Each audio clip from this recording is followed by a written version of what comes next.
Sore. Apa kabarnya?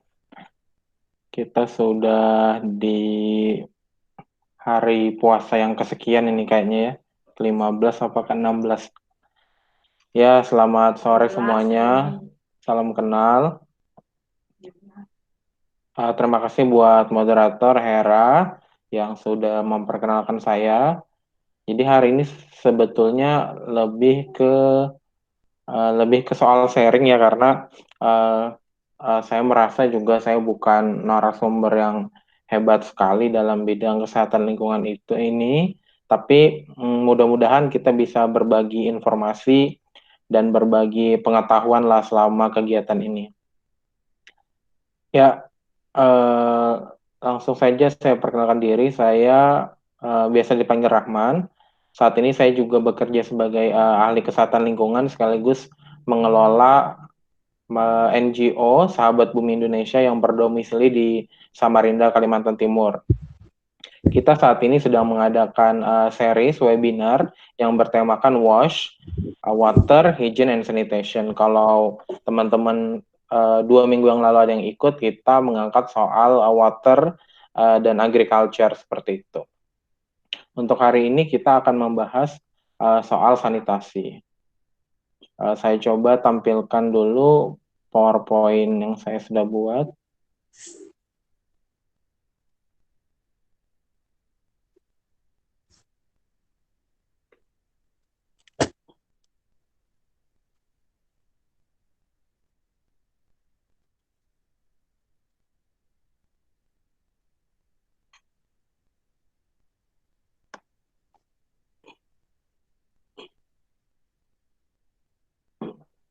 Ya, jadi kegiatan WashShares ini sebenarnya adalah salah satu rangkaian juga dari program yang akan kita selenggarakan Agustus, di bulan Agustus atau di bulan Oktober, karena masih ada perkembangan COVID, jadi kita masih melihat bagaimana perkembangannya, yaitu Project Etam Impact Academy for Sanitation Heroes.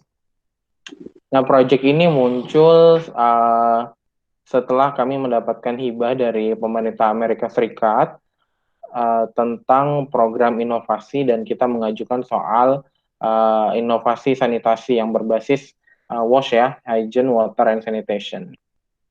Concernnya adalah bagaimana anak-anak muda bisa berkontribusi terhadap persoalan sanitasi di bantaran sungai terutama karena di bantaran sungai sendiri yang pertama itu jalur hijau, tetapi pada kenyataannya masih banyak pemukiman di sana dan pemerintah belum mampu merelokasi masyarakat yang ada di sana, tetapi masyarakat yang tinggal di bantaran sungai ini sendiri tidak punya akses terhadap basic human right, dalam hal ini adalah WASH, yaitu akses sanitasi dan air bersih.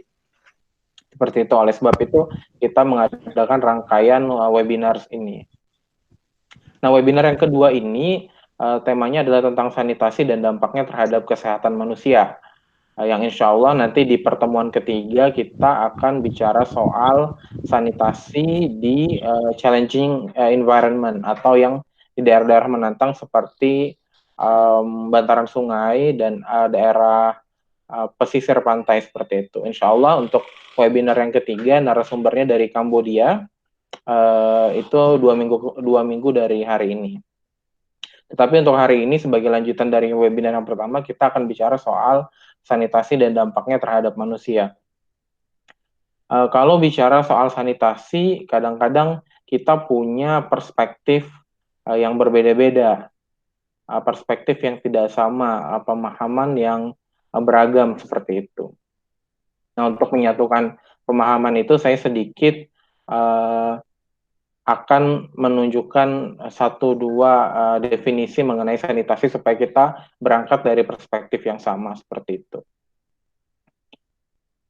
Ini ada 3 definisi yang saya ambil, yang saya pikir ini cukup menggambarkan apa itu sebenarnya dampak sanitasi sendiri, pengertian sanitasi maksud saya, dan ketiga-tiga definisi ini menunjukkan atau mengidentifikasikan pengertiannya sebagai sesuatu yang hampir mirip gitu. Nah, kadangkala kita di Indonesia sendiri kita mengesampingkan atau kita maaf sebentar.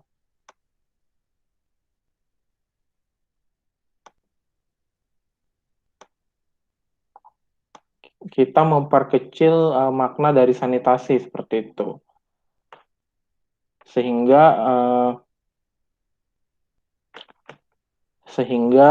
kita perlu membangun pemahaman yang sama, berangkat dari pemahaman yang sama.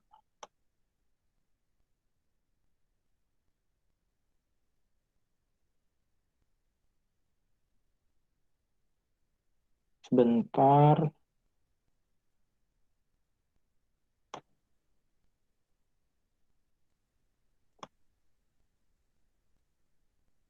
Berarti sanitasi itu maknanya luas ya, Kak ya? Sebentar ya, ini ada beberapa yang masih mau masuk.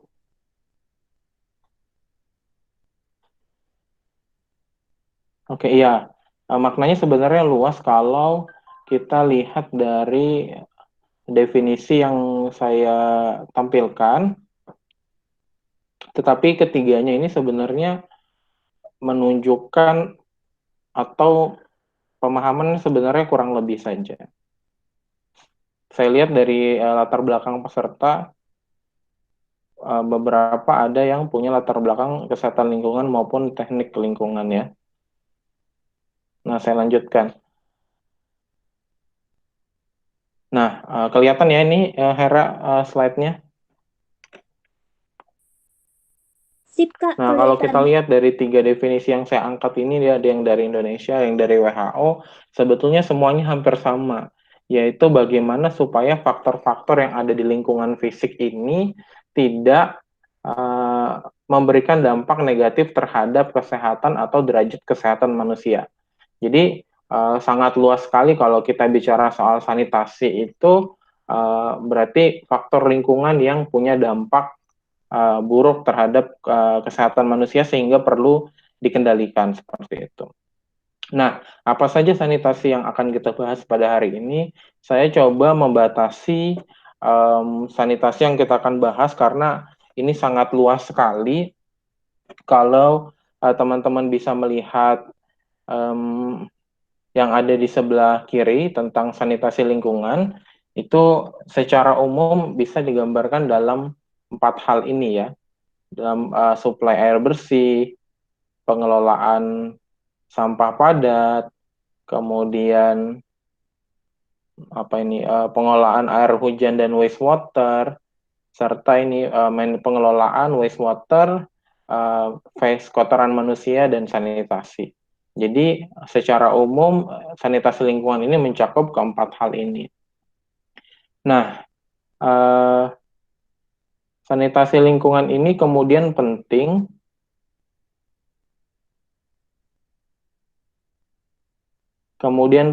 karena ini um, relevan dengan streaming relevan dengan Sustainable Development Goals nomor 6, yaitu tentang sanitasi dan air bersih. Ini saya agak terdistrak dengan orang-orang yang baru masuk nih.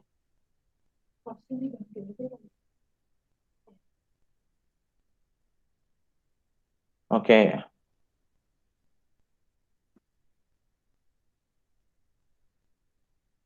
lanjut ya. Ini relevan dengan Sustainable Development Goals yang nomor 6 tentang air bersih dan sanitasi. Kenapa ini kemudian penting? Secara umum di dunia um, ada 1.000 anak yang meninggal karena penyakit terkait dengan sanitasi, air dan sanitasi yang sebetulnya bisa dicegah seperti itu. Selanjutnya saya akan banyak menunjukkan fakta-fakta tentang bagaimana kasus sanitasi di lapangan dan dampaknya terhadap manusia. Nah, secara umum di dunia ternyata ada 2,1 miliar orang pada tahun 2015 yang mereka kesulitan untuk mendapatkan safe water atau air yang aman di rumah, air bersih yang aman. Ada orang-orang yang harus berjalan 263 juta orang yang harus berjalan selama 30 menit untuk mengumpulkan air bersih. 844 juta tidak punya akses terhadap air bersih. Dan 159 juta orang langsung minum dari air permukaan.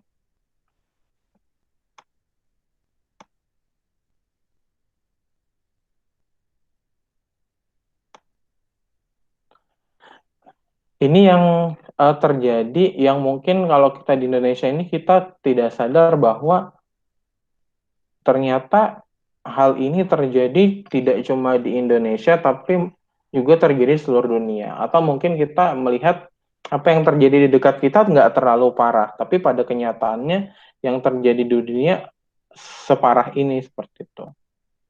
Nah, kalau teman-teman ingat, kita baru saja melewati Hari Toilet Internasional kan? Oh iya bener, Kak. Coba sebentar, ini kok kenapa bunyi-bunyi ya?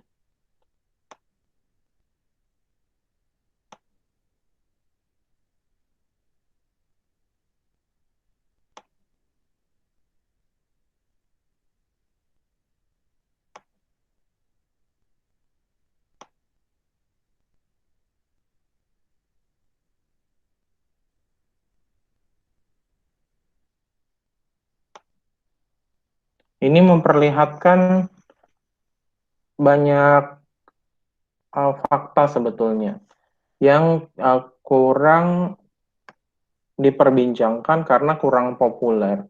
Misalnya kita yang paling atas ini, ternyata ada 60 juta anak setiap tahunnya yang lahir di rumah tanpa akses sanitasi. Kemudian sekolah di sekolah ada 443 juta hari yang ditinggalkan, dalam artian anak-anak tidak pergi ke sekolah karena tidak ada fasilitas sanitasi.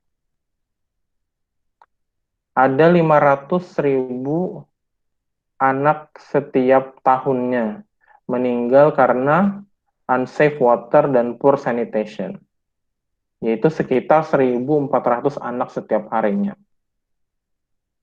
Kemudian yang menarik juga adalah 60% anak-anak perempuan terutama, mereka berhenti sekolah karena fasilitas sanitasi yang tidak memadai. Ini kan kalau dipikir-pikir sebenarnya apa benar ya, maksudnya secara global seperti ini gitu. Dan ini jarang sekali diperbincangkan di Indonesia, dan para ahli-ahli kesehatan lingkungan juga kurang mempublikasikan, kalau saya bilang memainstreamkan tema ini, sehingga banyak masyarakat yang tidak tahu seperti itu.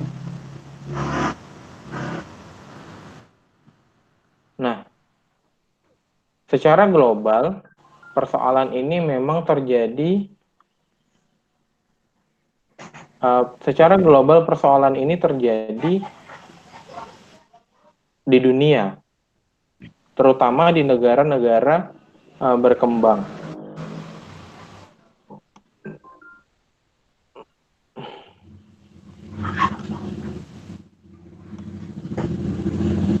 Terutama terjadi di negara-negara berkembang, di mana banyak yang tidak bisa mengakses fasilitas sanitasi, walaupun ini sudah dinyatakan sebagai kebutuhan dasar dari manusia.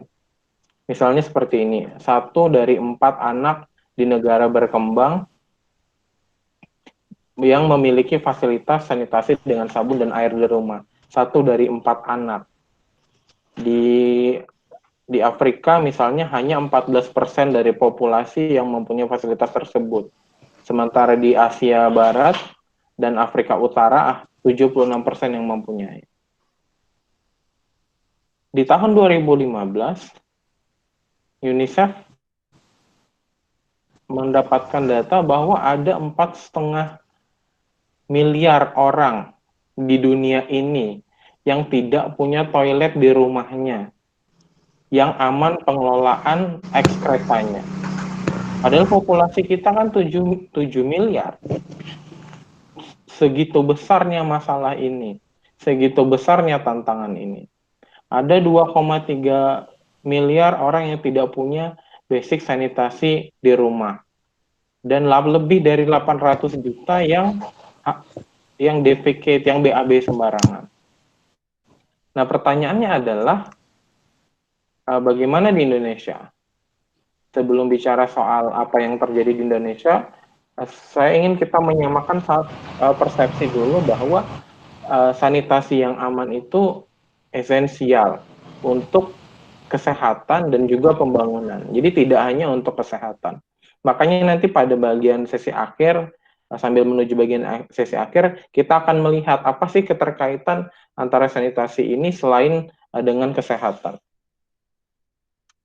Nah, misalnya kalau teman-teman melihat slide yang saya tampilkan, di sini dikatakan hampir 1 miliar orang di dunia ini yang melakukan BAB sembarangan. Kenapa ini kemudian menjadi penting? Yang jelas, pertama masalah kesehatan. Oke, masalah kesehatan, setiap 2 menit ada seorang anak yang meninggal karena penyakit terkait pencernaan yang sebetulnya bisa dicegah melalui improve water sanitation and hygiene ini. Setiap 2 menit loh itu. Nah, kemudian terkait nutrisi. Di tahun 2014 misalnya, ada 159 juta anak di dunia ini yang mereka itu stunting karena malnutrisi. Stunting itu apa? Stunting itu pendek secara fisik dan juga pendek secara otak kalau saya bilang. Dalam artian mereka mengalami gangguan perkembangan otak yang nanti tidak bisa sembuh. Nah, nanti dampak lainnya apa? Ini terkait dengan economic growth ini di bagian terakhir. Pendidikan. Karena persoalan sanitasi, ada 443 juta hari yang anak-anak tidak pergi ke sekolah karena terkait wash related disease ini. Dan hanya 47% sekolah di negara yang maju dan negara yang agak maju dan low income countries ini yang punya fasilitas sanitasi yang baik.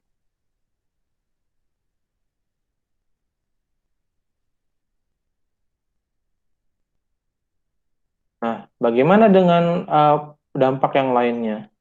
Ternyata ini juga terkait dengan kesetaraan. Ternyata kalau ada problem di sanitasi, maka ini juga akan mengarah ke ketidaksetaraan, terutama pada perempuan, anak-anak, orang tua, dan mereka yang difabel ini. Teman-teman yang difabel. Mereka adalah kelompok-kelompok rentan yang paling kesulitan ketika kita punya problem di persoalan WASH ini. Terakhir soal gender equality. Di Indonesia saya mungkin belum pernah membaca risetnya, tetapi memang ada riset-riset dari teman-teman bahwa ternyata para perempuan, anak-anak perempuan ini banyak yang berhenti sekolahnya karena mereka tidak bisa kalau kita bilang itu manajemen ini menstrual hygiene management. Mereka nggak bisa karena fasilitas sanitasi di sekolah itu buruk, akhirnya mereka yang haid kalau kita bilang itu mengalami kesulitan. Banyak anak-anak yang dia malu karena tembus segala macam. Karena ternyata fasilitas sanitasi di sekolah itu tidak mendukung, tidak mensupport para perempuan, anak-anak perempuan yang ini nanti dia mengalami menstruasi secara rutin. Sehingga nanti dibully segala macamnya. Yang akhirnya banyak dari mereka yang meninggalkan sekolah seperti itu. Nah, di Indonesia sendiri belum ada riset terkait itu, tapi di beberapa negara itu ada. Nah, apa dampaknya terhadap bidang ekonomi? Ternyata itu berpengaruh terhadap GDP kita. Karena tadi angka kematian yang tinggi, angka kesakitan, kemudian juga ini kalau dilihat global economic with adequate water supply and sanitation. Berapa biaya yang harus kita keluarkan untuk mengobati anak-anak yang sakit karena WASH? berapa kemudian kerugian negara yang terjadi karena anak-anak tidak bisa menyerap pendidikan di sekolah dengan baik. Bukan karena mereka nggak pintar, tapi karena mereka ketika tumbuh dengan sanitasi yang tidak baik ini akhirnya mempengaruhi penyerapan nutrisi sehingga mereka pada akhirnya akhirnya terjadi stunting dan terganggu pertumbuhan otaknya. Dan ada 2 juta ton kotoran manusia yang dibuang ke badan air yang mencemari sungai-sungai kita, danau-danau kita. Ini yang terjadi terhadap persoalan sanitasi, dan ini yang dampaknya sebagian sudah kita rasakan dan sebagian belum. Nah, bagaimana di negara-negara lain? Ini ada data, tapi ini datanya kurang update. Di sini Indonesia masih 109 juta. Kita itu tertinggi kedua di dunia loh, setelah India. Padahal populasi India itu lebih besar daripada kita. Kita tertinggi kedua di dunia yang melakukan BAB sembarangan.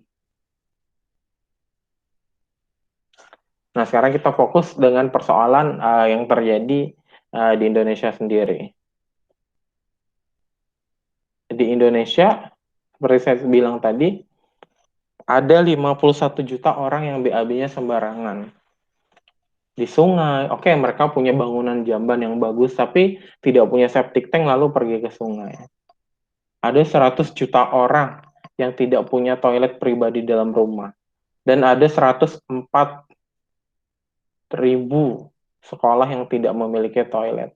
Ini kan sebetulnya persoalan yang besar sekali, tapi kemudian sementara ini belum menjadi prioritas. Lanjut, ini saya pikir secara umum teman-teman mungkin sudah tahu bahwa tadi saya bilang kita negara kedua di dunia yang perilaku BAB-nya BAB sembarangannya itu terbanyak di dunia yang kedua. Macam-macam faktornya. Ada ekonomi, kurang pengetahuan, sulit akses air bersih, dan segala macamnya. Memangnya kenapa kalau BAB di area terbuka, BAB tidak punya septic tank? Memang benar bahwa alam punya kemampuan untuk self-purification atau memurnikan dirinya sendiri. Tapi kemudian kalau beban pencemarannya terlalu berat, maka alam akan kesulitan. Misalnya seperti kotoran manusia, secara umum kita sudah tahu kalau visual ya kotor dan bau, tapi secara mikroba yang nggak kelihatan mata ini, mereka inilah yang akan mencemari lingkungan.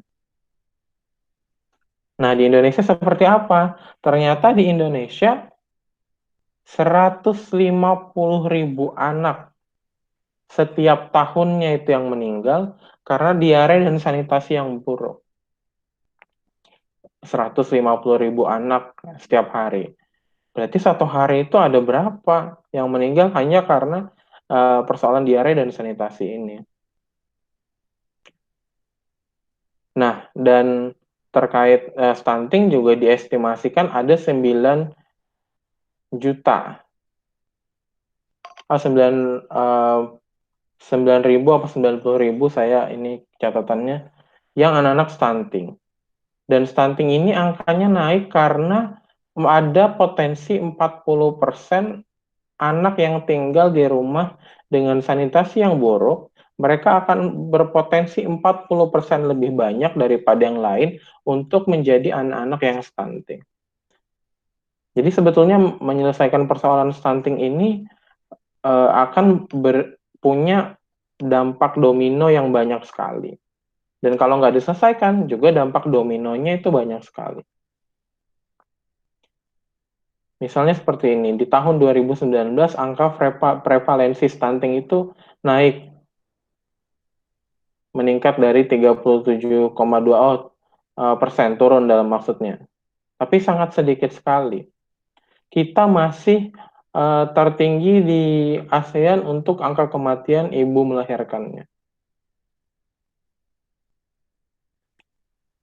Ini ada beberapa kenaikan-kenaikan. Ini yang terakhir, Sejak 2010 hingga 2018, akses air sanitasi layak meningkat 1,4% dari yang sebelumnya 58,44% pada tahun 2011. Nah,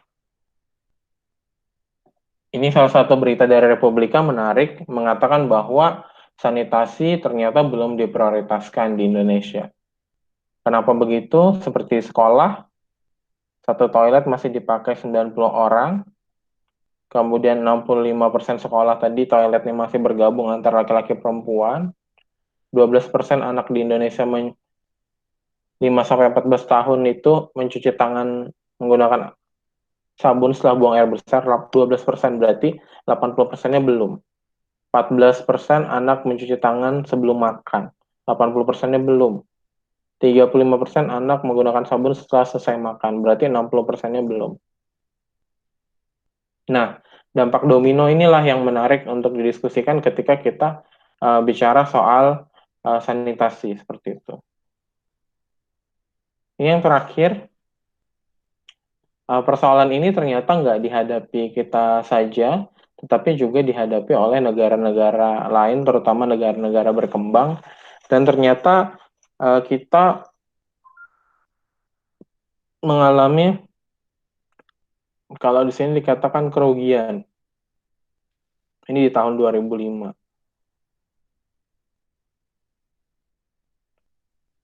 Indonesia 6,3 miliar US dollar ya.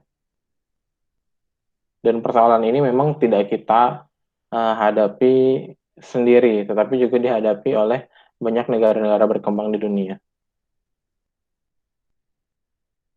Slide yang terakhir, mungkin kita bisa lanjutkan dengan diskusi dan tanya jawab. Saya kembalikan ke moderator. Terima kasih. Oke, makasih banyak Kak Rahman Putra. Wah, menarik sekali ya. Ternyata sanitasi, permasalahan tentang sanitasi itu banyak banget nih di Indonesia. Dan ternyata dampaknya itu luas juga. Jadi nggak cuma tentang kekesehatan, kekesehatan lingkungan aja, tapi juga bisa ke gizi, bisa ke pertumbuhan otak, dan banyak lagi. Nah, sekarang buat teman-teman yang pengen bertanya secara live, boleh untuk silakan bertanya.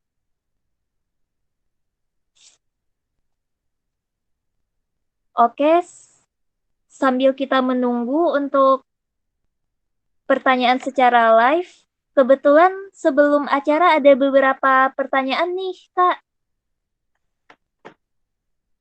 Ya, silakan. Oke. Nah, jadi ini ada pertanyaan. Sanitasi yang baik itu seperti apa sih? Dari Lekina Rezi. Ya, sanitasi yang baik seperti apa? Yang jelas, tadi kita sepakat bahwa sanitasi itu adalah hak semua orang, basic human right. Kalau tadi kita sepakati ada 4. Pertama, pengelolaan sampahnya. Lalu yang kedua, pengelolaan suplai air bersih. Lalu pengelolaan limbah cair, ekskreta, dan yang terakhir tentang pengelolaan air hujan dan yang lainnya.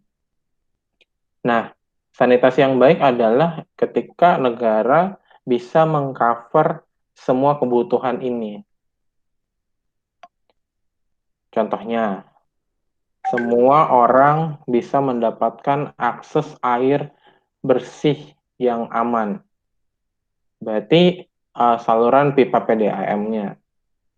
Lalu yang kedua adalah pengelolaan limbah cair dan ekskreta tadi, tinja, feses, segala macam.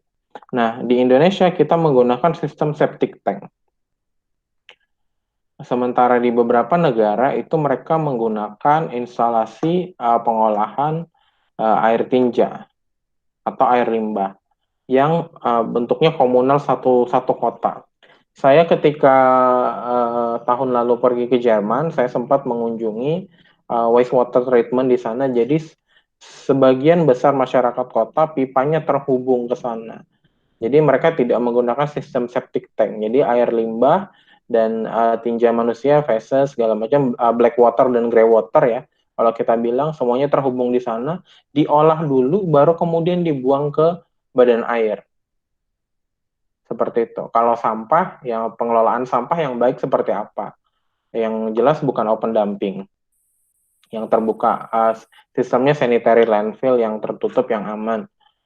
Kembali lagi ke pengelolaan limbah cair tadi, di Indonesia sendiri sudah ada beberapa kota, sekitar 14 kota kalau tidak salah, yang mulai membangun wastewater plant ini. Wastewater plant, pabrik semacam PDAM tapi untuk limbah manusia. Nah, yang terdekat di negara tetangga kita di Kuala Lumpur, misalnya mereka ada perusahaan milik negara yang mengelola limbah cair itu. Nah, dan yang bagus adalah Singapura karena coverage, memang mereka negara kecil, tapi coverage-nya sanitasi dan air bersihnya itu 100%. Nah, sanitasi yang baik adalah seperti itu. Nah, kalau sekarang kita limbah cair dari kamar mandi maupun dari dapur misalnya, uh, kebanyakan langsung pergi ke sungai atau ke badan air. Yang kedua, limbah black water kita itu yang di septic tank yang kita belum tahu aman atau tidak karena itu tergantung yang membangunnya dan kadang-kadang yang membangun tidak memahami sistem septic tank yang kedap air itu seperti apa. Nah, seperti itu ya.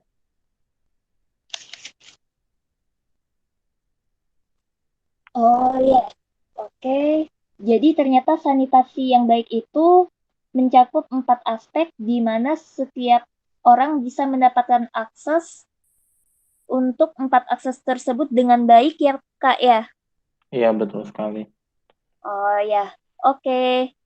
Sepertinya member-member yang online kali ini masih masih sedang mencari pertanyaan. Kita lanjut ke pertanyaan yang sudah ada ya Kak ya. Iya, silakan. Oke. Nah, jadi ada pertanyaan nih.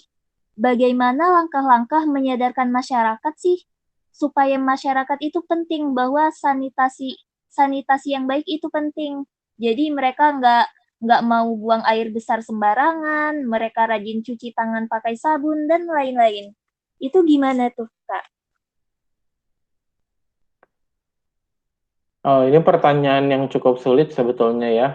Di Indonesia sendiri kita mengadopsi strategi STBM, sanitasi total berbasis masyarakat, di mana kita berharap masyarakat itu berperan aktif dalam mengatasi persoalan sanitasinya. Nah, tetapi memang strategi yang ada itu karena Indonesia ini sangat beragam, kadang-kadang tidak relevan untuk digunakan di daerah-daerah lain. Misalnya kalau seperti di desa, dia menjadi cukup relevan karena itu kan diadaptasi dari Bangladesh kalau tidak salah. Nah, sementara yang perkotaan tetapi masih punya BAB sembarangan, seperti anggaplah kota-kota seperti di Samarinda, kita masih punya bantaran sungai yang orang BAB-nya di situ, seperti itu. Nah, itu kadang strateginya tidak relevan.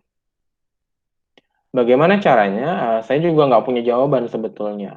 Makanya kita mendorong kemudian anak-anak muda, para ahli di daerah-daerah tersebut untuk kemudian berpikir, berinovasi tentang strategi apa yang relevan untuk digunakan di masing-masing daerah seperti itu. Teknologi seperti apa? Misalnya seperti kita, Sungai Mahakam itu kan sangat besar sekali. Nah, sekarang teknologi apa? Sekarang masyarakat nggak bisa kita relokasi. Nah, sekarang teknologi seperti apa yang bisa kita gunakan untuk bantaran Sungai Mahakam, tetapi kemudian secara ekonomi juga terjangkau. Nah, ternyata belum ada jawabannya. Nah, disinilah kemudian para ahli, anak-anak muda kemudian diminta untuk berkontribusi seperti itu. Selain itu juga saya pikir pertama kebijakan, lalu kemudian advokasi anggaran, semua harus mengarah ke situ. Kalau tadi dilihat bagaimana ternyata sebetulnya Indonesia sudah mulai, karena sudah ada SDGs tadi itu, di nomor 6, kita sudah mulai memberi perhatian pada persoalan sanitasi. Tetapi kemudian ini perlu dimaksimalkan lagi advokasi di setiap desa misalnya, bagaimana terkait persoalan sanitasi ini. Mungkin seperti itu ya, saya belum bisa juga menjawab terlalu uh, teknis karena nanti di setiap daerah punya kompleksitas persoalan yang berbeda-beda. Oh ya, oke Kak. Berarti sebenarnya Indonesia punya strategi yaitu sanitasi total berbasis masyarakat. Tapi ternyata nggak cocok buat setiap kota karena budaya masyarakat Indonesia yang beragam dan karena itu kelas ini menjadi salah satu atau rangkaian Lost Series ini menjadi salah satu usaha untuk mendorong anak muda dan masyarakat untuk berpikir inovasi apa sih yang relevan untuk menyadarkan masyarakat dan solusi yang bisa diambil nih buat teman-teman bisa dengan advokasi ke desa masing-masing atau kelurahan masing-masing dan nanya-nanya nih tentang masalah sanitasi dan siapa tahu bisa bekerja sama untuk menyadarkan masyarakat ya Kak ya. Ya, secara umum memang kita membuat kegiatan ini sebagai rangkaian promosi juga program kita yang mendapat hibah. Jadi nanti setiap tim itu akan menerima hibah dari kita untuk mengimplementasikan prototipe dari ide-ide mereka terutama untuk sanitasi bantaran sungai.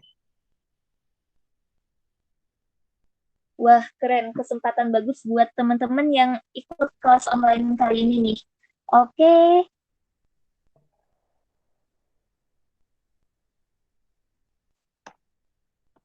Mungkin ini ada pertanyaan ya dari Mas Saleh ya. iya bener Kak. Iya. Em, Oke, ini kamera saya tiba-tiba terputus ini. Iya, kebetulan kita baru dapat dana hibah, Mas Saleh, untuk inovasi di bidang sanitasi. Tetapi program ini sebetulnya semacam kalau kita bilang itu inkubator atau akselerator. Jadi kita ingin mendorong anak-anak muda untuk melakukan inovasi, membuat prototipe-prototipe untuk terutama daerah bantaran sungai, kira-kira mereka bisa membuat teknologi semacam apa beserta dengan pendekatan sosial budayanya untuk bisa diimplementasikan di sana. Nah, kebanyakan anak-anak muda itu tidak punya dana untuk mengimplementasikan prototipe mereka atau pilot project mereka. Nah, kami kemudian menyediakan sebuah workshop dan juga dana hibah untuk mereka untuk mengimplementasikan proyeknya.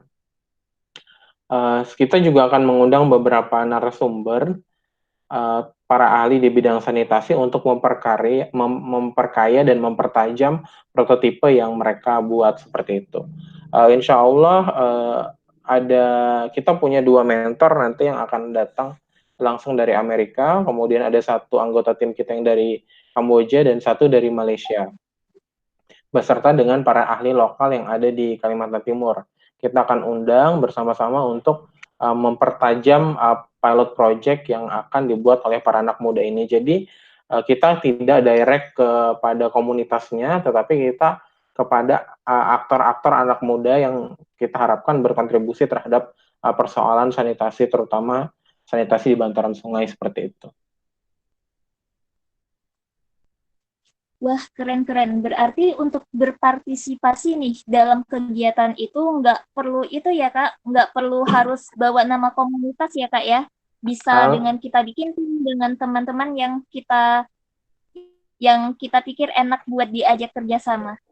Betul, kita nanti akan membuka pendaftaran di akhir bulan ini dan para pendaftar kita minta untuk membentuk tim, lalu mereka nanti akan mengisi formulir pendaftaran, lalu kita akan adakan seleksi untuk tim yang masuk ke dalam workshop.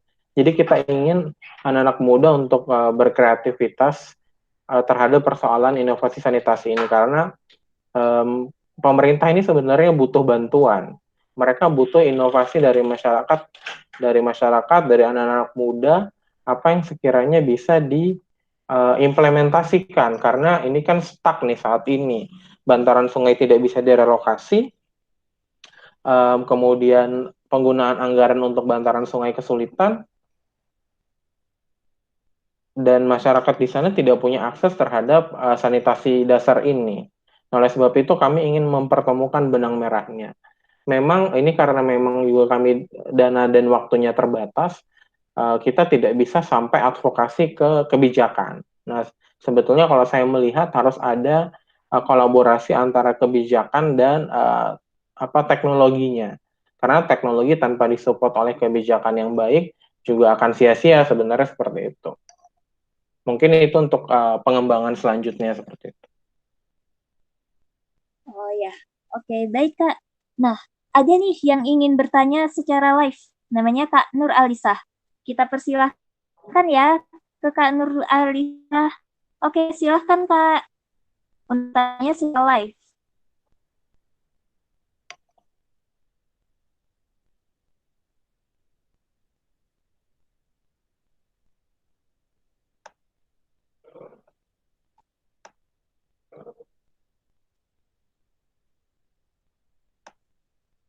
Halo Nur Alisa.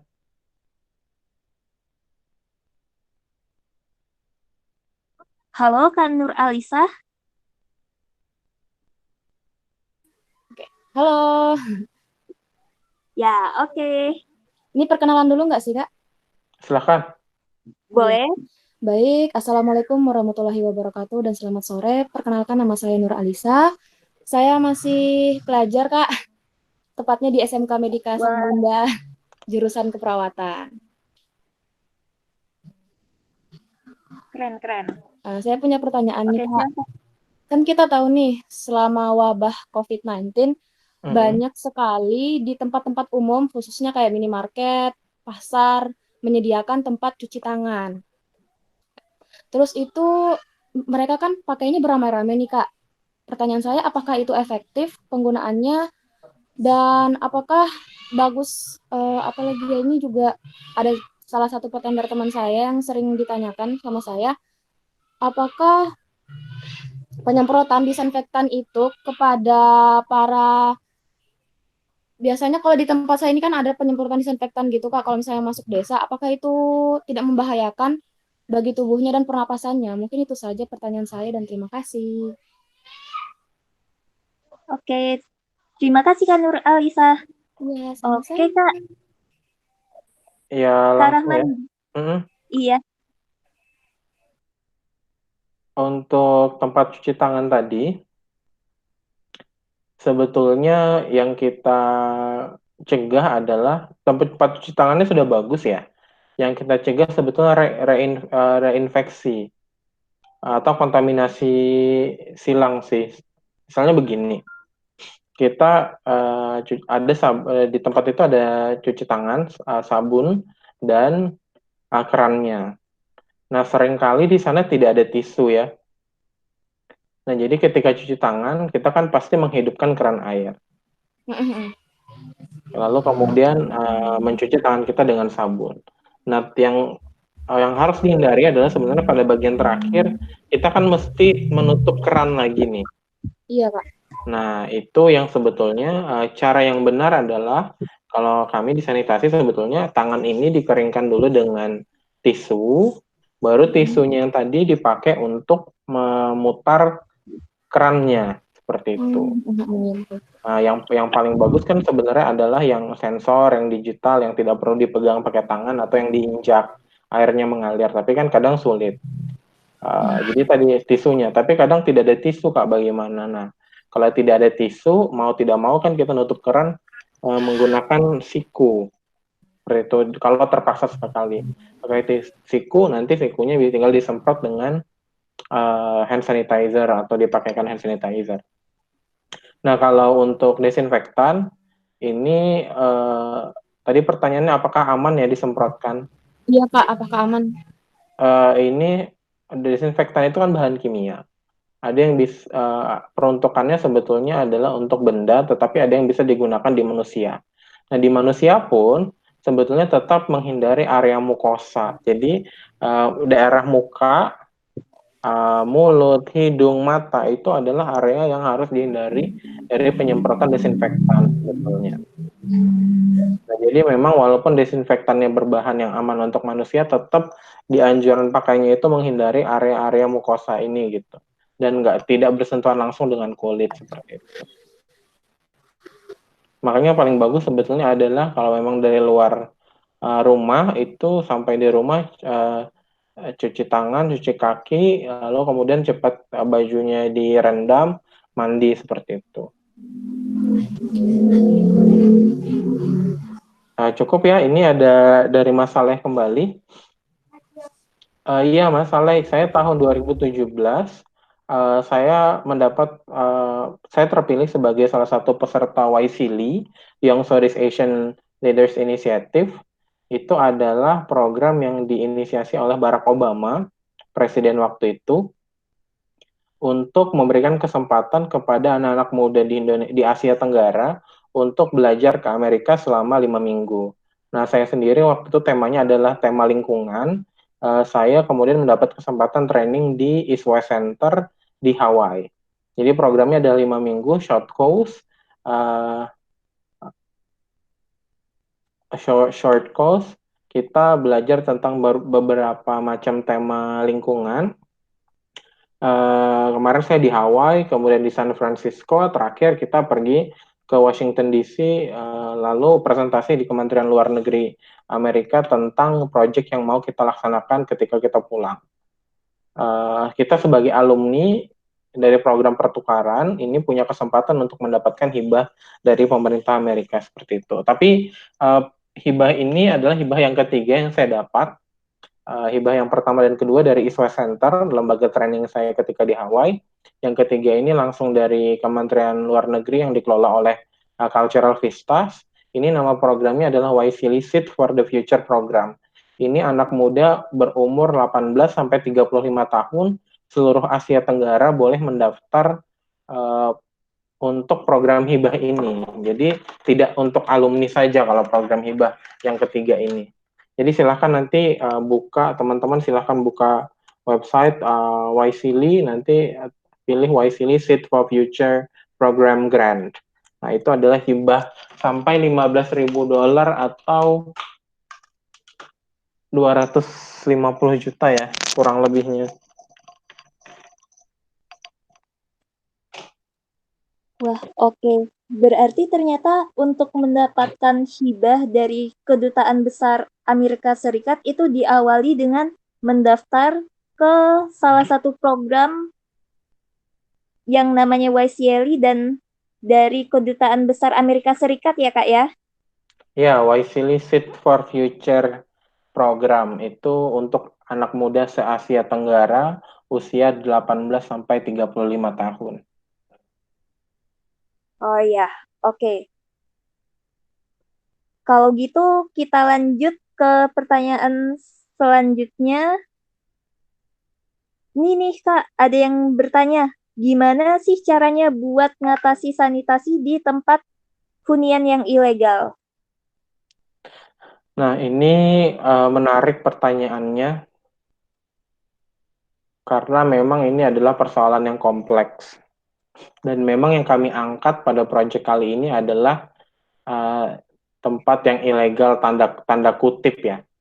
Kan sebetulnya bantaran sungai itu kalau sesuai dengan peraturan kita adalah jalur hijau. Jalur hijau artinya sebetulnya tidak ada pemukiman di sana. Tapi menjadi persoalan karena masyarakat itu berdomisili di sana justru sebelum kota ini ada. Jadi sebelum kotanya ada, mereka sudah lebih dulu di sana dari kakeknya, neneknya, mereka sudah generasi yang kesekian. Misalnya kalau konteksnya semacam ini nanti silahkan Tian diklarifikasi konteksnya seperti apa. Nah, kalau konteks yang seperti ini, kalau kita menunggu sampai relokasi selesai, itu mungkin kita tidak tahu ini kapan mereka punya akses sanitasi yang layak. Oleh sebab itu, kalau saya bilang adalah yang pertama sebetulnya advokasi kebijakan. Wali kota atau gubernur ini punya keputusan apa sebenarnya untuk mereka-mereka ini. Ketika pemerintah ini belum mampu merelokasi mereka. Bagaimana mereka tetap bisa punya sanitasi yang baik, pengelolaan black water, grey water, sampah, air bersihnya, bagaimana supaya mereka punya akses ini. Nah, inilah yang harus dipikirkan sama-sama. Ada beberapa proyek, misalnya pembangunan seperti instalasi pengolahan air limbah komunal. Tapi ternyata problemnya adalah, oh kita tidak bisa membangun di sana karena itu jalur hijau. Jadi yang ada ini seperti apa? Nah, makanya kami mengadakan program ini supaya anak-anak muda menciptakan teknologi tepat guna. Tepat guna dalam artian secara ekonomi dia terjangkau, affordable,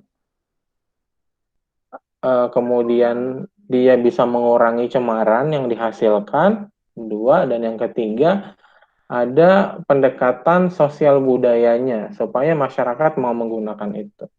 Nah ini kalau pemerintah kemudian tidak berdampingan berkolaborasi dengan banyak pihak lalu kemudian mengambil keputusan yang tepat untuk persoalan ini persoalan nggak akan selesai. Sanitasi di misalnya di bantaran sungai tidak akan pernah tercapai gitu ya, mereka akan terus saja buang limbah cairnya ke sana, tinjanya ke sana begitu. Maka kemudian pemerintah harus berkolaborasi dengan masyarakat untuk mengakomodir persoalan itu selama ini kita tidak punya alternatif relokasi karena keterbatasan biaya nih, misalnya. Seperti itu ya. Oh iya, berarti memang benar harus Oke, kolaborasi sama pemerintah ya Kak ya? Iya, menurut saya sih harus begitu.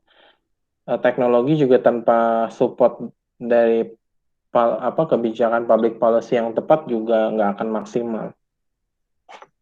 Oh ya, oke. Kak Tian oke, Nukutomo, izin. ada yang ingin Iya. disampaikan? Oke, terima kasih waktunya. Perkenalkan nama saya Tian. Saya dari Lampung.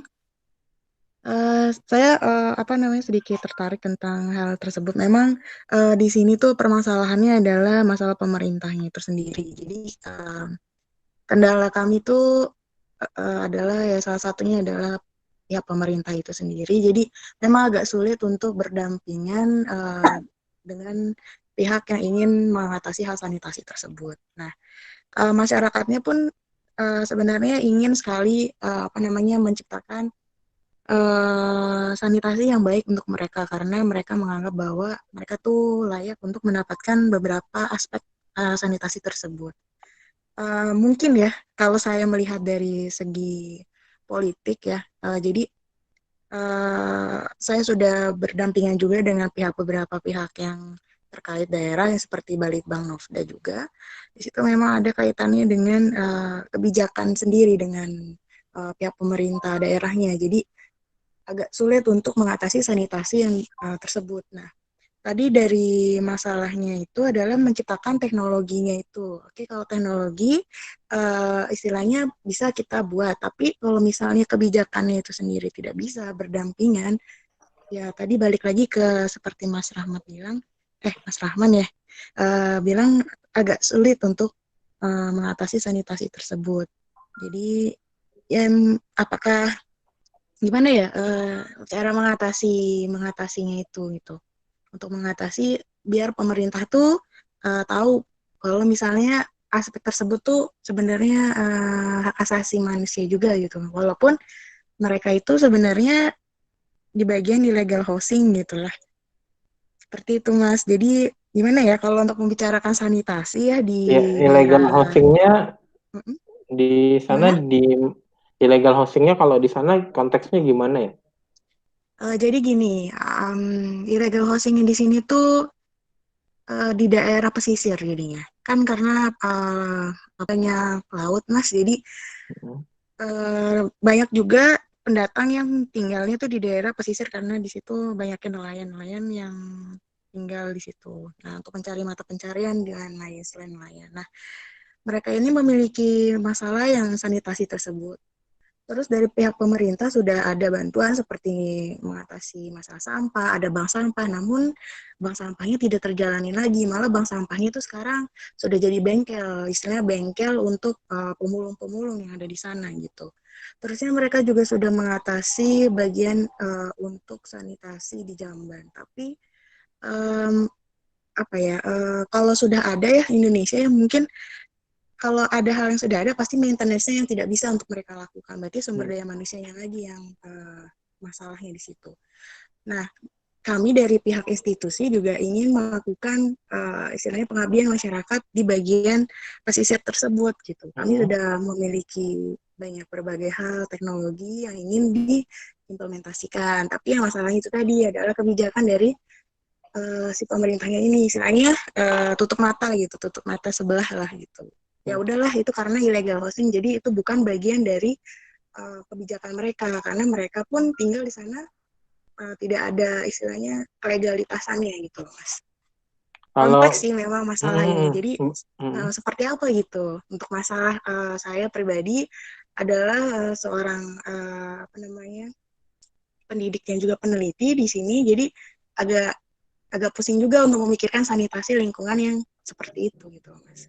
Iya. Terima kasih. Mungkin lebih bisa diskusi untuk hal ini. Betul. Ini menarik sekali tema diskusinya dan memang ini adalah tantangan yang juga kita alami di sini di Samarinda bahwa pemerintah belum punya kebijakan yang mengakomodir persoalan ini atau tantangan ini. Yang pertama untuk tahapan kebijakan dulu ya, untuk Ya, betul. terkait illegal hosting ini. Karena kemudian mereka juga, karena biasanya kalau di Samarinda atau di Kalimantan, konteksnya adalah peradaban itu kita mulainya dari bantaran sungai, jadi pemukiman bantaran sungai itu ada duluan, lebih dulu daripada kotanya. Jadi ketika mau direlokasi, tanpa ganti rugi, misalnya akan ada NGO yang membela ini warga bantaran sungai. Konteksnya seperti itu kalau di sini. Nah, peraturan pemerintah kan munculnya belakangan daripada pemukiman yang ada. Betul. Nah, ini sebetulnya pemerintah harus mencari titik kompromi sih. Titik kompromi dalam artian dia punya kebijakan alternatif terhadap persoalan ini. Nah, tapi bagaimana kalau pemerintahnya tutup mata? Saya sendiri sebetulnya bekerja juga di pemerintahan. Yang saya lihat adalah para ahli yang concern di bidang sanitasi dan kesehatan lingkungan ini sangat sedikit bicara ke publik. Kalau yang saya lihat, berapa misalnya nih dalam 1 bulan ada berapa orang ahli sanitasi atau ahli lingkungan yang berbicara soal sanitasi ini di koran, di media massa, di media sosial seperti itu. Nah, karena kalau bicara pemerintahan, pasti nanti akan bicara soal politik. Nah, pemerintahan kota, provinsi itu sangat tergantung sekali dengan pemimpinnya kalau kita di Indonesia ini modelnya. Apa yang sudah terplan bisa saja berubah ketika wali kota atau gubernurnya nggak sepakat. Nah, makanya kemudian ini menarik membawa isu ini, isu sanitasi dan kesehatan lingkungan ini ke publik supaya menjadi isu yang penting bagi masyarakat. Tidak cuma pada komunitas yang rentan, tapi masyarakat seluruhnya. Nah, saat ini saya pikir kita belum menemukan strategi yang tepat karena sedikit sekali orang yang bersuara. Mungkin kita punya teknologi, mungkin kita punya alternatif solusi, tapi kita tidak membawa ini sebagai suatu isu yang seksi secara politik begitu. Betul. Nah, akhirnya keberpihakan pemerintah kan apa sih yang dibicarakan pemerintah atau calon wali kota, gubernur ketika mereka mau naik pendidikan, kesehatan, pasti bicaranya dua itu kan orang miskin. Nah, tapi aspek sanitasi ini jarang sekali muncul gitu. Misalnya, pokoknya nanti kalau saya jadi wali kota, misalnya semua warga dapat akses air bersih misalnya, atau semua jambannya, atau kita akan dirikan instalasi pengolahan air limbah misalnya. Jarang sekali yang bicara soal itu karena ya orang tidak banyak tahu tentang isu ini. Ini yang pertama sih kalau menurut saya, yang juga menjadi otokritik buat kita sendiri sebagai ahli di bidang atau pemerhati di bidang sanitasi dan kesehatan lingkungan. Itu satu, untuk advokasi secara medianya. Lalu yang kedua ada advokasi kebijakan publiknya. Nah, ketika ini pemerintah mulai ini sudah dipublikasi di media massa, menjadi sesuatu yang viral, maka kemudian wali kota ini atau pejabat politik ini pasti akan memberi perhatian ke arah sana. Misalnya kalau sekarang menarik bahwa standar kota sehat, kota kabupaten sehat itu harus bebas BAB sembarangan. Nah, itu kan salah satu advokasi kebijakan sebetulnya. Itu yang kedua. Yang ketiga adalah persoalan teknologi dan pendekatan sosial budayanya. Nah, kalau 4 ya dengan pendekatan sosial budaya. Nah, keempat-empatnya ini kemudian harus dilakukan. Nah, kendalanya adalah seperti yang tadi Mbak Tian bilang, kalau di pemerintahan biasanya adalah maintenance-nya.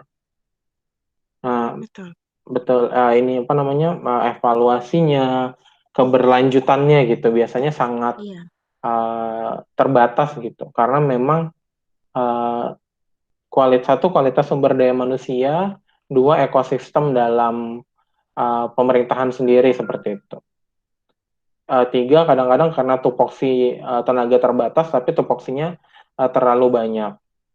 Nah, jadi memang saya pikir masyarakat sipil, NGO yang harus mengambil peran terkait keberlanjutan ini. Nah, di Indonesia ini kita antara universitas atau lembaga riset, pemerintah, swasta, dan masyarakat itu seperti tidak saling berkesinambungan. Jadi kalau misalnya di negara maju, saya ambil contoh di Jerman, di sana umum sekali, misalnya pemerintah, saya punya problem, sanitasi bantaran sungai ini nggak ada teknologinya, mereka akan pergi ke kampus atau ke lembaga riset, bilang, saya punya persoalan ini, tolong bantu risetkan. Kira-kira saya bisa alternatif teknologi apa?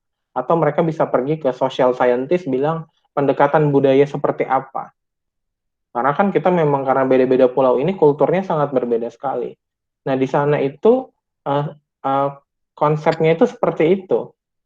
Jadi mereka minta bantuan. Nah, tinggal nanti mungkin karena juga tingkat pendidikan masyarakat di sana ya lebih daripada kita, dalam artian tingkat pendidikan formalnya, jadi masyarakat juga ikut mengawasi. Kalau di kita kan masyarakat itu karena kita harus memenuhi kebutuhan hidup kita, jadinya kita kurang aware terhadap persoalan yang ada seperti itu. Lawang mau makan aja susah kok, saya mikirin ada orang nggak bisa punya jamban misalnya. Jadi ini menarik sebetulnya dan memang sangat kompleks sekali. Makanya kita berusaha berkontribusi dari sisi yang kita mampu seperti itu. Kalau dari Mas Rahman yang sendiri itu seperti apa Mas untuk mengatasi sanitasinya dari kalau Mas lihat tuh? Misalnya Masnya yang mendapatkan hibah seperti itu. Ya, kalau sementara ini proyek kami memang karena saya kemarin berkonsultasi dengan Dinas Kesehatan provinsi dan kota, saya bilang ini saya masyarakat di tempat kami sudah mau membantu untuk mencari dana untuk sanitasi mereka di bantaran sungai. Sekarang saya bilang saya perlu teknologinya apa yang terjangkau dan bisa diimplementasikan. Ternyata belum punya. Teknologinya apa yang untuk konteks kita di Sungai Mahakam sini ya. Belum punya teknologinya apa. Ada yang kita punya teknologi tepat guna dari Kalimantan Selatan, tapi ternyata nggak relevan. Setelah saya konsultasikan, nggak bisa digunakan di sini karena sungai kita besar sekali, dan bantaran sungai yang saya ajukan memang yang sungai utama kan. Sungai yang Iya. mungkin berapa ya, Sungai Mahakam itu mungkin 100 meter lebih lebarnya. Jadi Mm-mm. sungai kita sangat lebar sekali. Jadi sekarang kami masuknya lewat inovasi teknologi ini tadi.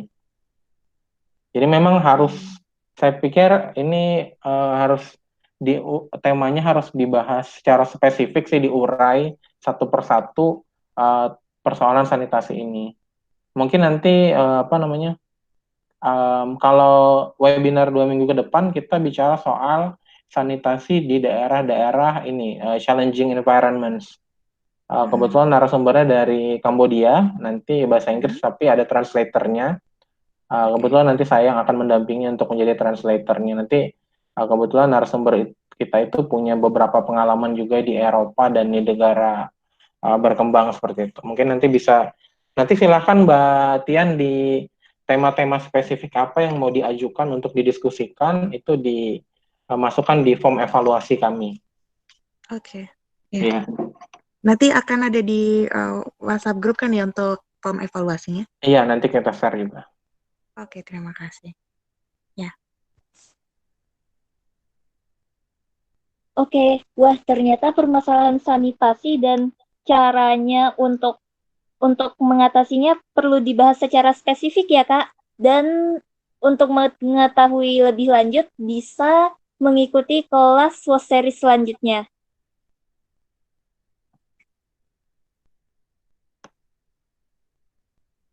Oke, wah kebetulan secara live udah ada banyak nih Kak yang bertanya.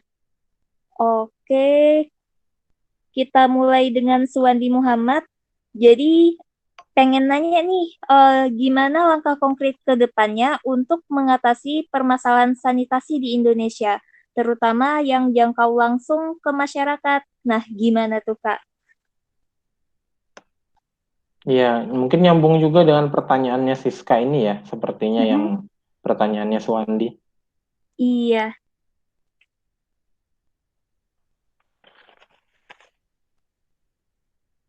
Oke, nyambung ini dengan pertanyaannya Siska juga. Di perkotaan tidak memiliki MCK yang sesuai dengan persyaratan karena terbatasnya lahan. Mau dibangun septic tank komunal saja masih bingung karena tidak ada lahan yang memadai. Bagaimana solusinya kalau kendalanya memang terbatas? Nah, ini juga menarik ya. Persoalan masalah keterbatasan lahan. Jadi seringkali pemerintah bingung karena mereka hanya punya anggaran untuk teknologinya. Oke, kita bisa bangunkan IPAL komunal, tapi masyarakat harus sediakan lahannya. Sementara masyarakat, misalnya di kota, oh tanah sudah mahal, tidak mungkin dihibahkan begitu saja. Itu satu. Yang kedua, tidak ada lahan sama sekali. Pertama, kalau untuk persoalan lahan ini mau tidak mau, kalau saya bilang, ya harus dibeli, ya harus dialokasikan pembiayaan untuk pembelian lahannya untuk IPAL komunal seperti ini. Kan itu bisa disambungkan di pipa-pipa, kemudian dicarikan tempat untuk pembangunan lahan komunal untuk IPAL-nya tadi itu. Dari mana pendanaannya? Nah, ini memang belum ada. Kalau saya bilang karena ini adalah basic human right, kalau kemudian hak dasar ini tidak dipenuhi, berarti akan terjadi kecemaran terhadap sungai dan lingkungan kita.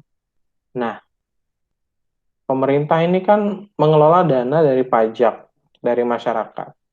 Seharusnya kalau saya dibuatkan memang kebijakannya itu nggak harus lengkap gitu loh, teknologi dan lahannya gitu, nggak seperti jadi harus beda pendekatan di kota, pendekatan di desa itu harus berbeda, nggak bisa sama.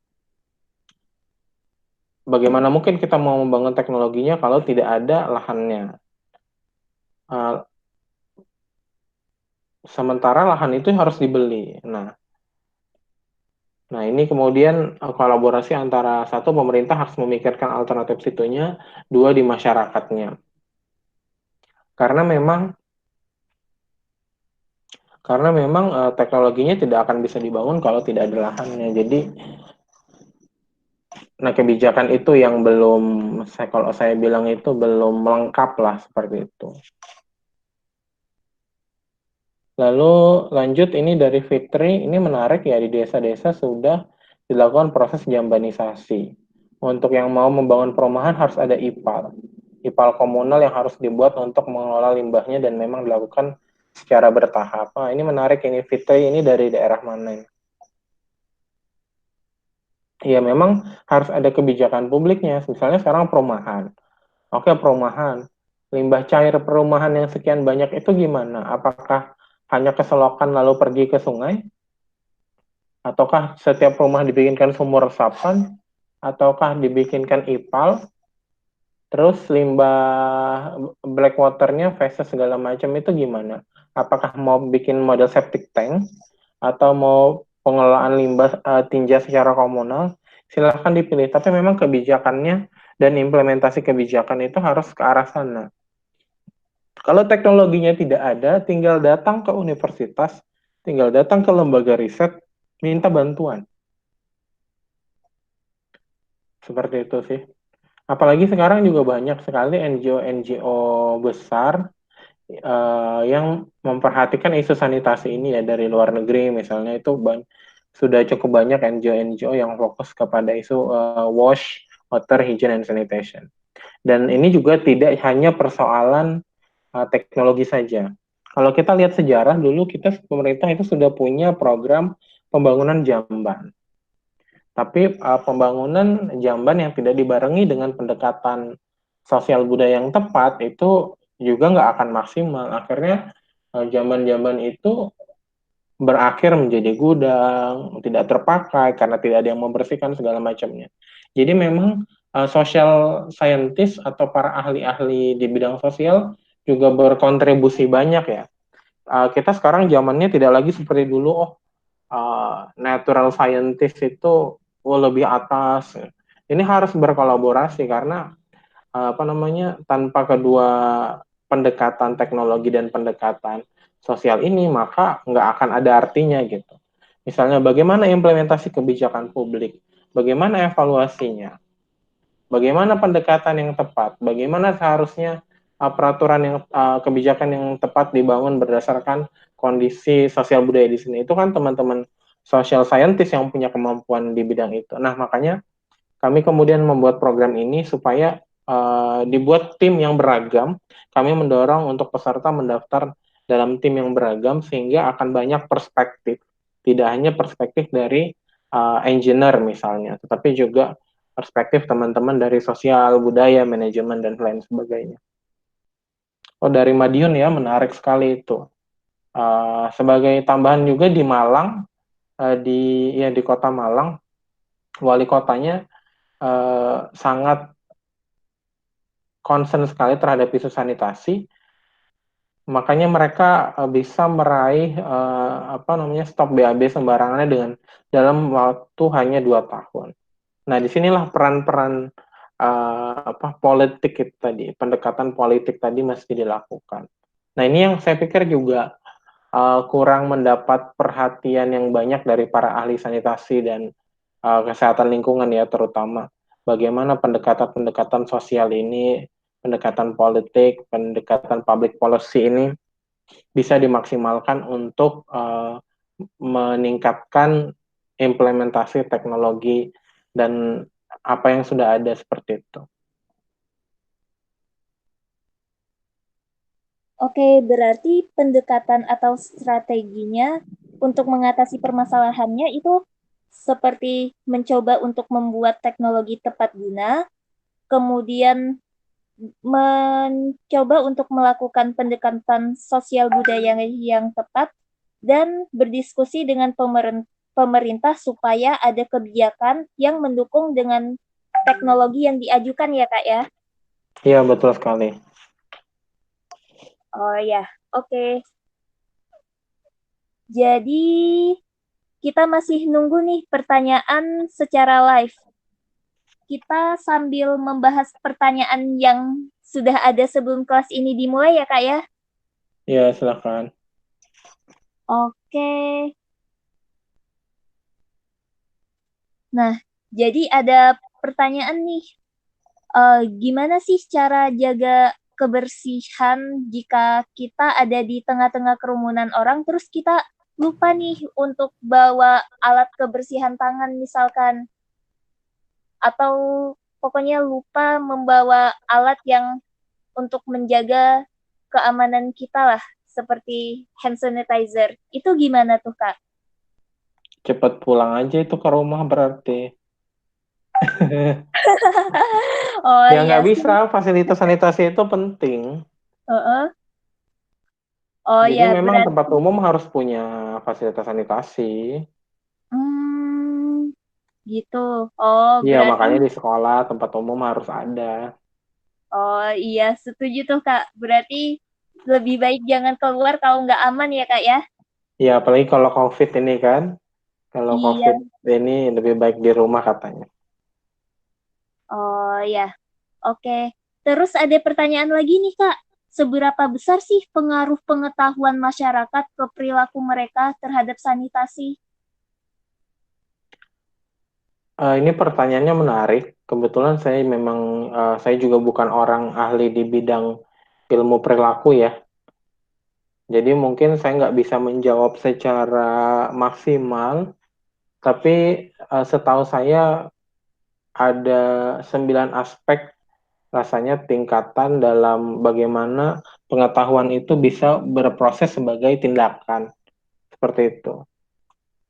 Seberapa berpengaruh saya nggak begitu tahu, tapi yang pasti berpengaruh karena sesuatu itu kan biasanya dimulai dari tahu dulu.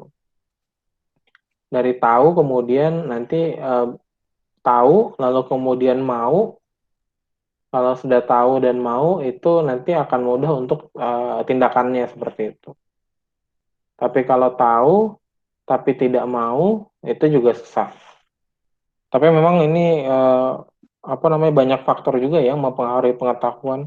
Jadi nggak cuma hanya pengetahuan, nanti kan ada kebijakan publik, kebijakan implementasi kebijakan seperti apa, kemudian peraturannya seperti apa, kebiasaan di situ seperti apa, banyak faktor yang mempengaruhi selain dari pengetahuan.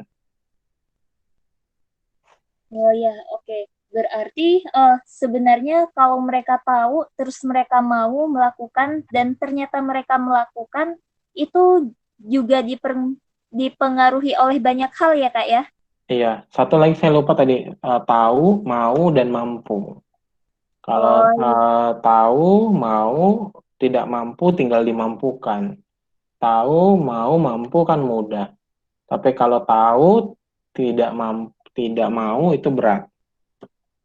Jadi Hmm, harus, ini menarik sih. Mungkin nanti kita coba undang ini ya, social scientist ya untuk bicara aspek ini, ahli perilaku misalnya, yang lebih lebih banyak memahami soal ini. oh ya. Wah, keren banget. Ber- Berarti perlu sesi diskusi yang mendalam tentang dari tahu menjadi melakukan suatu perubahan ya, Kak ya? Iya, nanti mungkin bisa kita pecah-pecah lagi temanya menjadi yang lebih spesifik seperti itu. Oh ya, oke. Kita sambil menunggu yang bertanya lagi secara live. Nih ada Ya, pertanyaan juga nih, Kak. mungkin Gimana satu sih? aja yang live lagi ya. Oh ya, Mm. oke. Oke, kita sambil menunggu ya. Satu untuk penanya terakhir secara live. Nah, sekarang kita ke pertanyaan yang sudah kami tampung. Nah, gimana sih cara ngebuat warga itu sadar buang sampah itu nggak sembarangan, atau mereka bisa meminimalisir sampah yang mereka hasilkan supaya bisa jadi zero waste gitu? Pertama, kalau untuk buang sampah sembarangan, ini eh, kalau saya bilang sih sebenarnya lebih implementasi peraturan ya. Karena sampai hari ini saya masih melihat orang di Indonesia ini buang sampah sembarangan karena mau buang sampah dimanapun nggak ada reward dan punishment-nya atau punishment-nya itu nggak ada. Jadi memang harus penegakan peraturan seperti itu. Dan peraturannya juga nggak muluk-muluk gitu. Misalnya kalau buang sampah sembarangan dendanya berapa, 50.000 gitu. Sesuatu yang bisa diimplementasikan seperti itu. Jangan 10 juta tapi nggak bisa diimplementasi. Itu satu, karena saya belajar di negara maju, misalnya kami seperti di Jerman, kita harus memilah sampah itu sampai 5 jenis kalau nggak salah. Bungkus makanan, sayur dan buah yang belum dimasak, sayur dan buah yang sudah dimasak, kemudian kertas, botol kaca, yang minimal 5 macam itu. Ketika nggak melakukan itu, sampah kita nggak diangkut, kita kena denda. Jadi orang akan melakukan itu karena peraturan diimplementasikan seperti itu. Nah sekarang pertanyaannya adalah, apakah kita melihat sekeliling kita sajalah, apakah peraturan itu sudah diimplementasikan dengan baik tadi itu? Bagaimana pengawasannya? Nah, apalagi sekarang zamannya katanya 4.0, 5.0 kan. Kalau di negara maju mereka punya CCTV untuk kemudian merecord kayak gitu. Nah, itu direkod, kemudian orang tinggal dikirimin dendanya langsung dari pos ke rumah seperti itu. Nah, mungkin yang seperti itu mulai bisa diadaptasikan. Kalau di negara, di kota-kota yang ini kan sudah mulai ya untuk tilang, lampu merah, melanggar lampu merah, direkam, tag, langsung dikirimin ke rumah, denda tilangnya seperti itu. Yang kedua, masalah zero waste ini isu yang berat sekali. Karena saya juga belum bisa menjadi seorang zero waste. Saya masih menghasilkan sampah.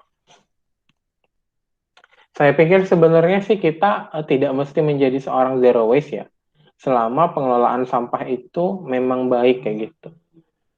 Misalnya satu sampah kemudian memang dipilah, kemudian oleh negara yang sampah yang sudah kita pilah ini dikelola dengan baik dan benar. Nah, karena tidak semua orang sebetulnya punya waktu untuk mengelola sampahnya. Sampah ini kita bikin jadi kerajinan, kita bikin jadi pupuk. Itu kan tidak semua orang punya waktu di sana seperti itu. Nah,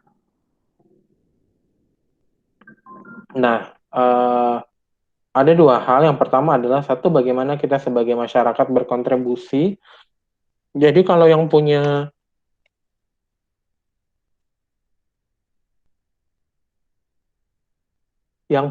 waktu, ya silahkan kalau mau mendaur ulang, kalau mau membuat jadi pupuk. Tapi yang tidak punya waktu, mereka akan dibantu oleh negara agar sampahnya ini tepat guna.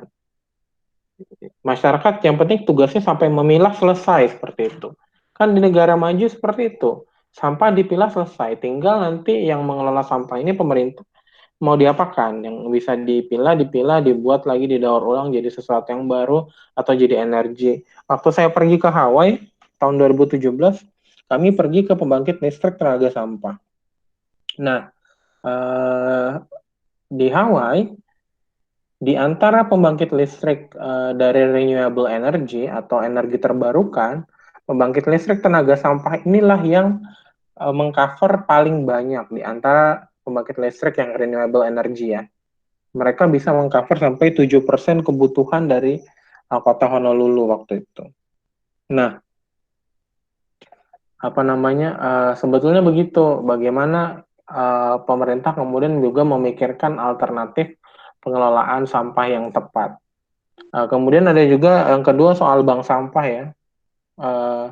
Di Samarinda sendiri kita ada teman, saya nggak tahu apakah hadir di sini, Mas Iwan, yang punya perusahaan storeplastik.com, yang mereka mencoba mengedukasi masyarakat untuk mengelola bank sampah, dan mereka yang menampung sampahnya untuk dibeli. Nah, usaha-usaha semacam ini kan adalah bentuk upaya masyarakat ataupun perusahaan berkontribusi terhadap persoalan sampah seperti itu. Kita juga tidak bisa sebenarnya membebankan semuanya kepada pemerintah. Tenaga keuangan kita terbatas, sumber daya manusia kita juga terbatas, kapasitasnya juga terbatas. Jadi sebetulnya pemerintah ini harus dibantu. Selain diawasi, pemerintah juga harus dibantu. Seperti itu. Jadi memang kita harus mendorong peran-peran masyarakat sipil yang lebih banyak seperti itu. Mungkin itu ya, Hera. Oh ya, oke Kak. Berarti sangat penting banget dimulai dari diri kita sendiri, terus berusaha untuk kolaborasi sama pemerintah juga, dan komunikasi ke masyarakat juga atau warga yang pengen kita buat supaya sadar ya Kak ya. Ya, betul sekali. Oke, teman-teman, kita tunggu pertanyaan bagi yang ingin bertanya secara live hingga maksimal 17.40 kita ya.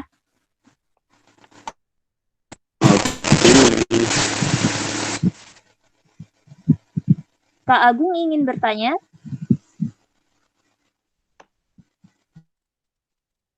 Oh ya, oke. Kalau gitu kita lanjut nih dengan pertanyaan yang sudah ada sebelumnya. Gimana sih Kak kalau misalkan kita sebagai sanitarian untuk perannya di balik layar?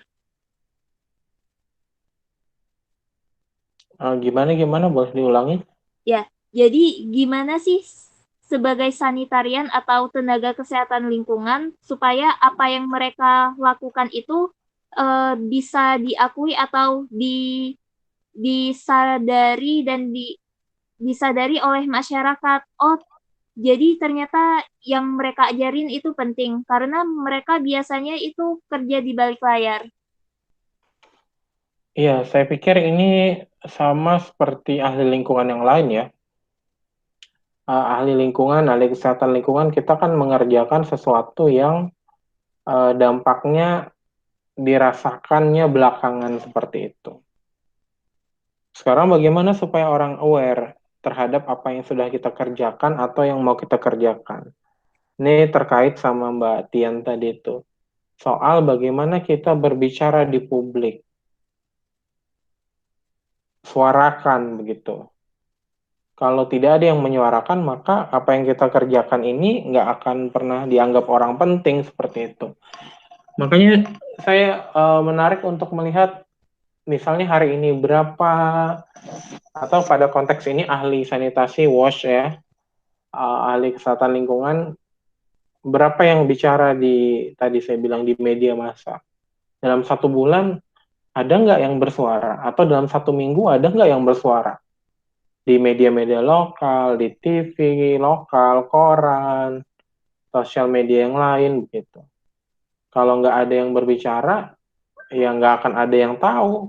Gandeng influencer ya, social influencer, orang-orang yang public figure supaya mereka aware terhadap apa yang sudah kita kerjakan dan seberapa pentingnya isu ini. Nah, makanya tadi ini perlu saya bilang strategi sosialnya juga penting sekali seperti itu supaya isu ini mendapat perhatian dari banyak orang dan apa yang kita kerjakan itu juga diketahui oleh orang lain seperti itu. Isunya saja dianggap orang tidak penting, bagaimana orang mau tahu apa yang kita kerjakan itu penting. Nah, seperti itu. Jadi mungkin perlu peningkatan kapasitas ya. Saya dulu berapa ya, mungkin 3 tahun terakhir, 4 tahun terakhir, kecuali tahun ini, saya sering sekali menulis di koran minimal 1 bulan sekali.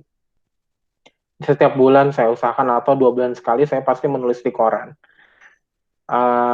Tapi semakin ke sini karena keterbatasan waktu, saya harus mengerjakan beberapa program dari luar, mengerjakan program internasional, segala macam, proposal hibah, dan lain sebagainya.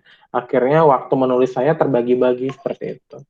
Nah, mungkin perlu peningkatan kapasitas juga soal teman-teman untuk menulis di media massa seperti itu. Ataupun kita juga bisa memberikan pelatihan kepada jurnalis agar concern terhadap isu-isu WASH ini, seperti itu sih.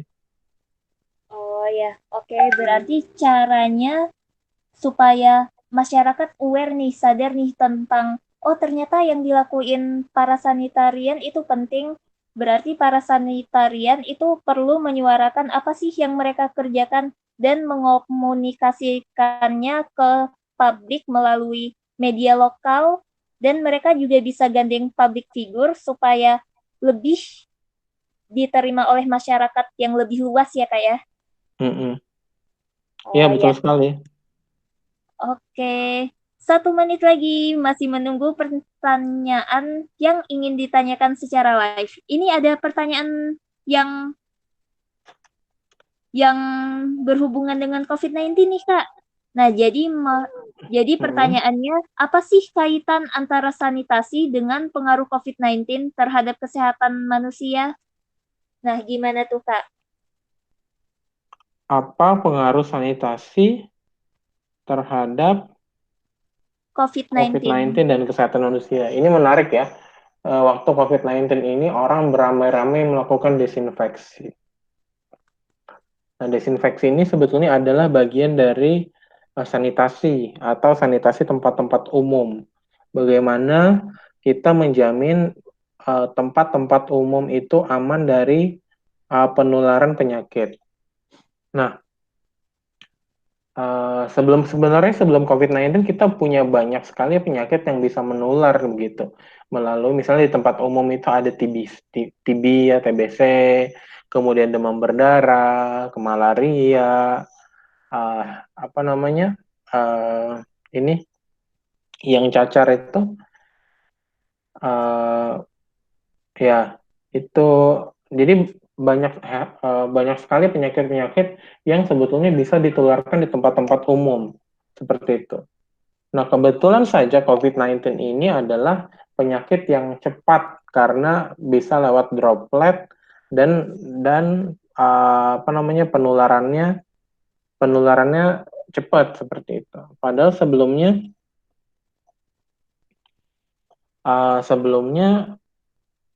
sudah ada penyakit-penyakit itu dan sanitasi itu sebenarnya concernnya di situ. Kalau kita tarik tadi bagaimana pengertian sanitasi adalah bagaimana mencegah supaya faktor-faktor lingkungan ini tidak memberikan dampak terhadap kesehatan manusia seperti itu. Nah, ini nanti termasuk juga dalam ada food safety dan sanitasi pangan juga ada keamanan pangan ya. Nah, ini juga masih belum menjadi isu yang di masyarakat itu isu yang wah gitu. Bagaimana kita ketika membeli sesuatu itu yakin di tempat itu bahwa dia mengelola pangannya dengan baik. Itu juga isu sanitasi seperti itu. Jadi kaitannya seperti itu ya. Upaya sanitasi kalau dilakukan dengan baik, mengendalikan bagaimana kelembapannya di tempat umum, bagaimana ventilasinya, bagaimana fasilitas washnya, water cuci tangannya, airnya, itu kebersihan lantainya, udaranya, kelembapannya, itu sebenarnya semuanya terkait sekali dengan penyakit menular. Dan sanitasi banyak sekali concernnya terhadap penyakit-penyakit menular. Termasuk seperti yang, misalnya kata orang, diare bisa menular melalui benda-benda gitu, air minum gitu. Jadi sebenarnya sangat terkait sekali. Iya. Oh ya, berarti kaitannya sangat banyak karena ternyata COVID-19 ini juga bisa disebabkan karena sanitasi yang dilakukan itu masih belum maksimal ya, Kak ya. Iya, betul. Oke. Nah, eh ada pertanyaan nih. Kayaknya ini pertanyaan yang nggak kalah menarik. Ini pertanyaan terakhir ya, Kak ya? Ya, mungkin yang terakhir ya. Oh ya, oke. Nah, gimana sih cara mengelola sanitasi berbasis masyarakat pada area atau lokasi pinggir pantai? Nah, gimana tuh, Kak? Tapi daerah tersebut juga punya permasalahan di bidang politisasi dan legalitas. Ya, ini tadi pertanyaannya terkait dengan pertanyaan Mbak Tian tadi ya, mungkin sudah Iya, tercover dari yang tadi kita diskusikan sama-sama. Mungkin yang baru bergabung nanti bisa ini nonton rekamannya aja. Nanti kita akan share juga untuk rekamannya. oh Mungkin ya, cukup ya di Samarinda sudah 545 ya. iya bener Kak. Nah, Oh iya, jadi saya mau mengingatkan untuk teman-teman bisa follow di sosial media Sahabat Bumi di Facebook dan Instagram Sahabat Bumi Indonesia. Nanti kita akan publish program Etam Impact Academy for Sanitation Heroes-nya secara detail di sana. oh ya. Oke, terima kasih banyak Kak. Oke, teman-teman berarti jangan lupa follow IG Sobat Sahabat Bumi Indonesia ya untuk dapatkan info tentang kelas selanjutnya. Nah, Mungkin ini juga sedikit tentang shop one for one-nya bisa disampaikan. ya, jadi Shop One for One adalah sebuah inovasi dengan misi untuk memungkinkan setiap orang untuk bisa menjadi pahlawan gizi. Nah, sesimpel dengan belanja online. Nah, jadi kami berkolaborasi dengan puskesmas setempat untuk menangani permasalahan stunting. Nah, kadang-kadang kami juga menyelenggarakan kelas online juga nih dan bisa diakses informasinya di IG Shop One for One. Nah, untuk diskusi kali ini kalau gitu saya sampaikan rangkumannya ya Kak ya, kesimpulannya. Iya, silakan. Oh ya, oke. Jadi intinya sanitasi itu adalah gimana sih caranya kita mengendalikan faktor lingkungan supaya faktor lingkungan itu tidak berdampak buruk ke kesehatan manusia. Dan untuk Indonesia sendiri, ternyata permasalahan di bidang kesehatan lingkungan itu sangat banyak dan permasalahan kesehatan lingkungan itu sebenarnya dampaknya sangat luas, bahkan bisa memengaruhi status gizi dan juga bisa berujung kepada kematian. Dan gimana sih caranya buat kita untuk bisa menjadi bagian dari solusi terhadap permasalahan sanitasi? Jadi, kita bisa dengan cara untuk mencoba menemukan atau membuat teknologi tepat guna yang bisa diimplementasikan di masyarakat, dan kita juga bisa untuk melakukan pendekatan sosial budaya yang tepat agar teknologi tersebut bisa diterima dengan baik oleh masyarakat, dan kita juga perlu untuk diskusi dan berkolaborasi dengan pemerintah setempat agar kebijakan yang mereka buat mendukung penerapan teknologi yang kita ajukan. Nah, bagaimana dengan Kak Rahman untuk closing statement-nya? Iya, mulai concern terhadap isu wash dan lakukan apa yang bisa kita lakukan, serta jangan lupa berkolaborasi dengan orang lain. Oh ya, oke. Ya, jadi itu pesannya, wah, jadi penting banget buat kolaborasi dengan orang lain dan lakukan apa yang kita bisa lakukan. Karena sekarang sudah menunjukkan 17.47. Oh ya, jangan lupa ya untuk mengisi form evaluasi dan akan kita bagikan di grup WhatsApp. Terima kasih karena telah menyempatkan waktunya untuk ngabuburit bersama dan diskusi berfaedah dengan sahabat Bumi Indonesia dan juga bersama Shop One for One. Materinya nanti juga akan kita share ya. Terima kasih. Oh ya, Kak, ini ada fitur foto bersama di mana nih, Kak? Ini nih ya, silahkan dibuka ininya, dibuka kameranya. Oh ya, oke. Kita mau foto bersama, ayo boleh dibuka kameranya, dihidupkan dulu kameranya. Semuanya. Oke, silahkan dihidupkan kameranya untuk sesi foto bersama. Kita tunggu berapa detik ya, Kak? Oh ya, Ya, kita tunggu sebentar. saya izin tidak pakai fitur kamera karena akan berdampak Lola di jet-jet yang saya pakai. Masih ada lagi yang mau buka kameranya? Oke, silahkan yang mau buka kameranya ditunggu. Kita tunggu sampai berapa detik ya, Kak? Ya, kita tunggu sebentar lagi. Ada lagi yang mau? Ayo.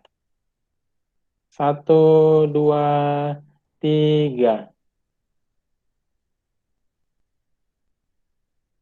Tunggu sekali lagi.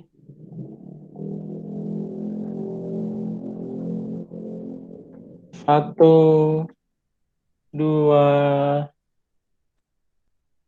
menit. 1, 2, 3. Oke, sudah. Nanti kita share di grup. Oke, ya terima kasih kepada Karaman Putra yang udah menjadi pemateri untuk diskusi kita kali ini dan membagikan banyak banget insight yang bisa kita terapkan nih di lingkungan kita. Semoga bermanfaat dan selamat menunggu berbuka puasa semuanya.